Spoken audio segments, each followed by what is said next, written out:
بسم اللہ الرحمن الرحیم۔ ایک حدیث قدسی ہے۔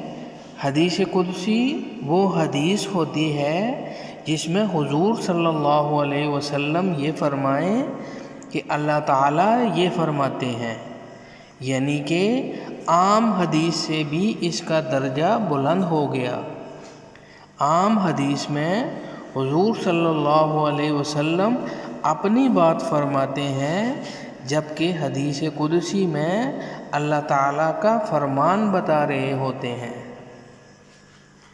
حدیث قدسی کا مفہوم ہے، اے ابن آدم، ایک میری چاہت ہے اور ایک تیری چاہت ہے، ہوگا وہی جو میری چاہت ہے، پس اگر تو نے سپرد کر دیا اپنے آپ کو اس کے جو میری چاہت ہے، تو وہ بھی تجھے دوں گا جو تیری چاہت ہے۔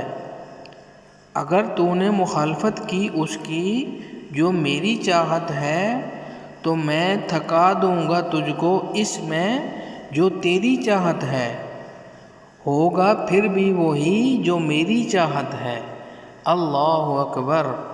اللہ پاک ہمیں اپنی چاہت میں راضی رہنے کی توفیق عطا فرمائے، آمین یا رب العالمین۔